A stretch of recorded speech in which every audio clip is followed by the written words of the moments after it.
4th October 2020, the 27th Sunday of the ordinary times of the liturgy.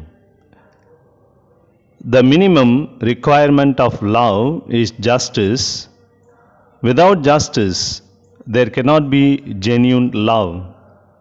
Our God is God of love, but His love may go beyond justice, but it will not deny justice. My dear friends, today's first reading from the book of Isaiah, chapter 1, verses from 1 to 7, and the gospel passage from Matthew, chapter 21, verses 33 to 43, speak of a vineyard to convey very important messages. In the first reading, the Israelites are compared to a vineyard, and the owner is God, who takes a very good care of the vineyard. He does all possible things to keep it healthy, but unfortunately, it does not produce good fruits. Rather, it gives thorns and bushes. So God is highly disappointed. He destroys the vineyard. A similar incident is given in the gospel passage. The owner leaves his vineyard to the tenants and goes far away. When the time has come to collect the produce, he sends his servants to collect them. But the tenants attack them very badly and kill some of them. And when the owner finally sends his own son, they kill him also.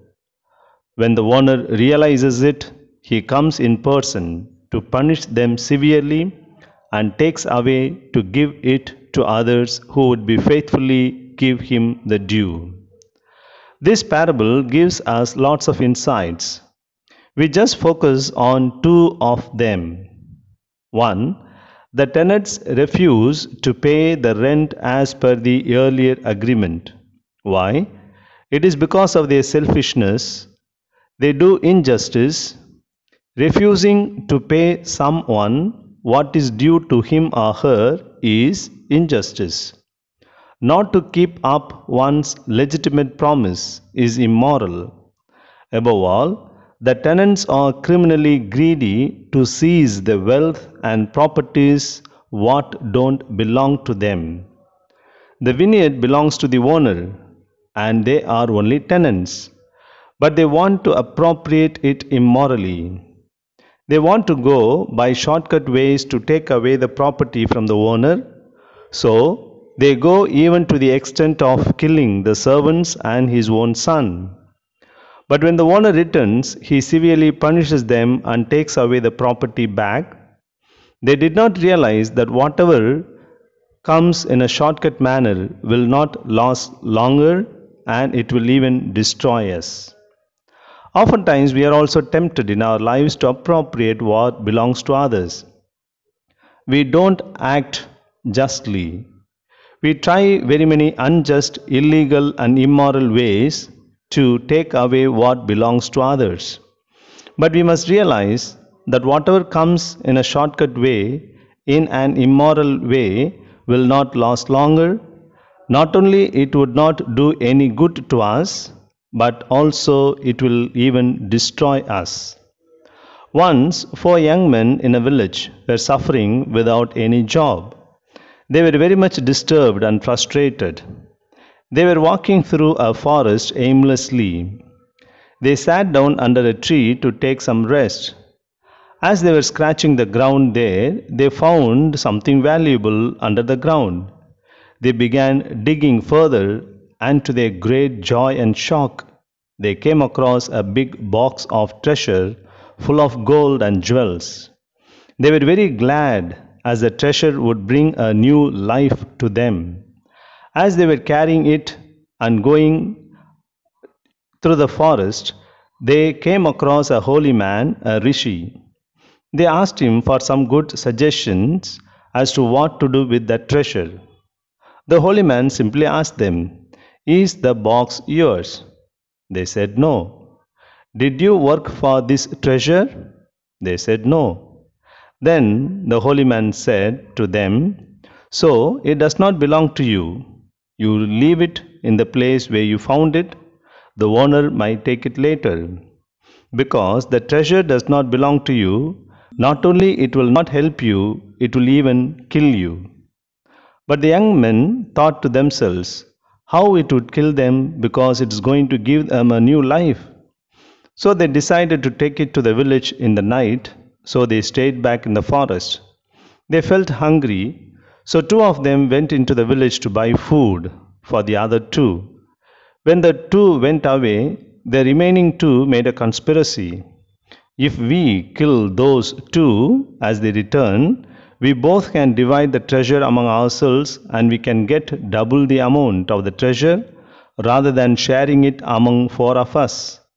So they carried a big stone and sat at the top of a tree, waiting for the other two to return from the village. When they returned, they dropped the big stone upon those two fellows and killed them. Then they came down and ate the food in a hurry as they were very hungry. But after a few minutes, they vomited blood and they also died.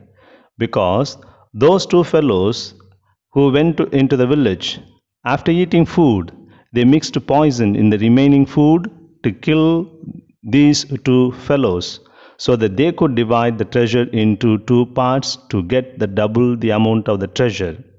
Now, all the four are killed. What the rishi told became true.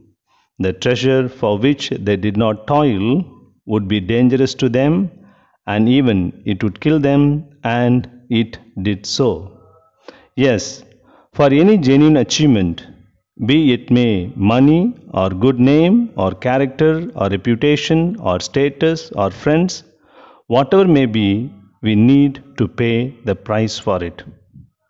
And the second insight would be this: as the owner returns to the vineyard and punishes the unfaithful tenants and removes the vineyard from them to give to some others who would be faithfully giving the due, the owner is projected as God who acts justly. Yes, our God is God of justice. It is true our God is God of love, but that love certainly involves justice also. God cannot tolerate the injustice and exploitation of the powerful over the simple, the poor, and the marginalized. It is like parents' love for their children. Let us say they have two sons. They love both of them very much. Supposing the elder son bullies and harms his younger brother, naturally, the parents will not allow him to do that. They will certainly prevent the elder one. They may punish him for the harm that he is doing to his younger brother. Of course, they love the elder son also, but that does not stop them from punishing him for doing wrong towards his younger brother. Similarly, God is certainly loving, but He will not tolerate when we exploit and ill treat our fellow brothers and sisters.